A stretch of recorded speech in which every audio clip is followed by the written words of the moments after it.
Videos देखने के लिए सब्सक्राइब करें जनसत्ता.com, बेल आइकन दबाकर पाएं लेटेस्ट नोटिफिकेशंस। नमस्कार, स्वागत है आपका जनसत्ता पर। सुपर साइक्लोन अम्फान बेहद ताकतवर होकर भारतीय तटों की ओर तेजी से बढ़ रहा है। बताया जा रहा है कि ये तूफान ओडिशा के पारादीप तट से कुछ ही किलोमीटर दूर रह गया है। यह तूफान कितना खतरनाक है, इसका अंदाजा इसी बात से लगाया जा सकता है कि इससे निपटने के लिए सेना और वायुसेना दोनों को ही अलर्ट रहने के लिए कहा गया है। इसके अलावा एनडीआरएफ पहले से ही तैनात है। इस तूफान के कारण पश्चिम बंगाल और ओडिशा में भारी नुकसान की आशंका जताई गई है। अम्फान बंगाल की खाड़ी के उत्तर पश्चिम दिशा में चलते हुए पश्चिम बंगाल और बांग्लादेश के तट पर कल शाम तक दस्तक देगा। तो आइए जानते हैं बंगाल ओडिशा के ताजा हालात, साथ ही क्या है अम्फान की ताजा स्थिति। दरअसल बंगाल की खाड़ी से उठे चक्रवात अम्फान के कुछ ही घंटे में खतरनाक रूप धारण करने का अनुमान है। आईएमडी ने बताया है कि यह चक्रवात ओडिशा के तट से महज कुछ ही दूरी पर रह गया है। इसके चलते तटीय इलाके खाली करा लिए गए हैं और लोगों को शेल्टर होम में शिफ्ट कर दिया गया है। अम्फान के ओडिशा और पश्चिम बंगाल के तट से बुधवार 20 मई की शाम टकराने की आशंका है। बंगाल की खाड़ी के वेस्ट सेंट्रल के ऊपर बना सुपर साइक्लोन तूफान अम्फान 14 किलोमीटर प्रति घंटे की रफ्तार से उत्तर और उत्तर पूर्व की ओर बढ़ रहा है। ये 6 घंटे में मूव कर सुबह 6:30 पर इसकी पोजीशन ओडिशा के पारादीप तट से महज 520 किलोमीटर दूर ही रह गई थी।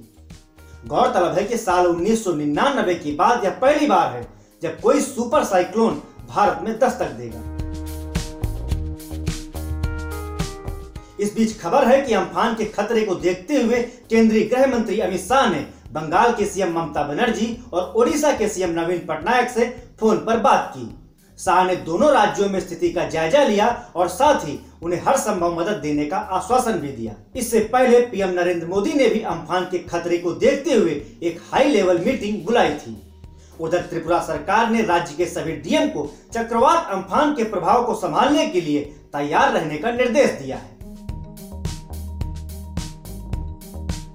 उधर सुपर साइक्लोन अम्फान के खतरे को देखते हुए मौसम विभाग ने मछुआरों को 21 मई तक समुद्र में न जाने की सलाह दी है। मौसम विभाग का कहना है कि ऊंची ऊंची लहरों की वजह से जान और माल दोनों का खतरा है।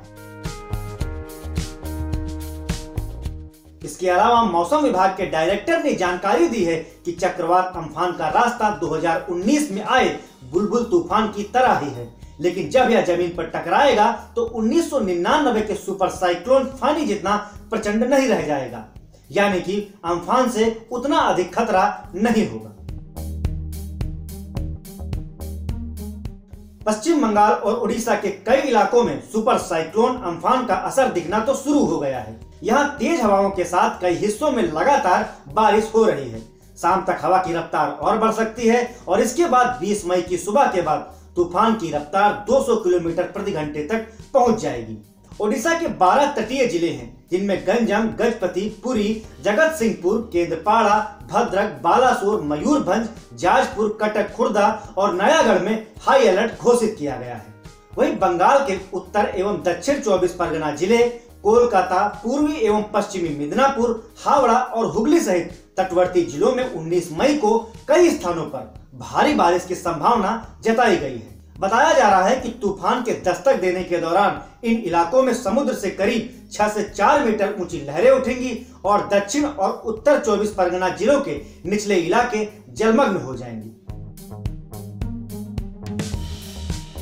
उधर एनडीआरएफ प्रमुख ने कहा है कि ओडिशा और बंगाल में कुल 53 टीमें तैनात की गई हैं। इनमें से कुछ को तो स्टैंड बाई पर भी रखा गया है। उन्होंने बताया कि पश्चिम बंगाल में 19 टीमें तैनात हैं, जबकि 4 स्टैंड बाई पर हैं और उड़ीसा में 13 टीमें तैनात हैं और 17 स्टैंड बाई पर हैं। एनडीआरएफ की एक टीम में 45 जवान होते हैं। मौसम वैज्ञानिकों का कहना है कि बंगाल उड़ीसा समेत कई जिलों में रेल एवं सड़क मार्ग बाधित हो सकते हैं। बिजली एवं टेलीफोन के खंभे तक उखड़ सकते हैं और सभी प्रकार के कच्चे घरों को भी तगड़ा नुकसान हो सकता है। मौसम विभाग ने तैयार फसलों, बाग बगीचों को भी भारी नुकसान होने की आशंका जताई है। तो ये थी साइक्लोन अम्फान को लेकर हमारी रिपोर्ट। आपको हमारी यह रिपोर्ट कैसी लगी हमें बताएं कमेंट बॉक्स में। साथ ही साथ अम्फान तूफान से जुड़े हर बड़ी अपडेट के लिए बने रहें जनसत्ता के साथ।